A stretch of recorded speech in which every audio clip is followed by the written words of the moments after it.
شاهد تحري هلال شهر رمضان المبارك في السعودية والبلاد العربية، الحدث الأهم لتحديد أول أيام شهر رمضان من كل عام، وكل عام وأنتم بخير بمناسبة اقتراب شهر رمضان المبارك. في هذا الفيديو سنتعرف على توقيت تحري هلال رمضان لعام 2026 ومتى يتم الإعلان عن بداية الشهر رسميا. فلكيا من المتوقع أن يكون تحري هلال شهر رمضان مساء يوم الثلاثاء الموافق 17 من فبراير 2026، وذلك بعد غروب الشمس في السعودية ومعظم البلاد العربية. فإذا ثبتت رؤية الهلال يكون يوم الأربعاء 18 من فبراير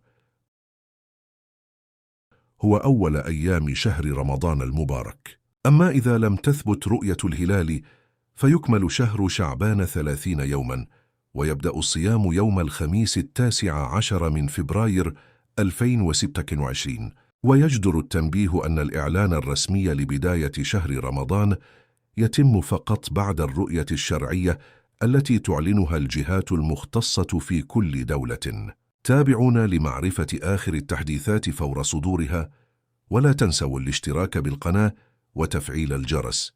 رمضان كريم مقدما، وكل عام وأنتم بخير.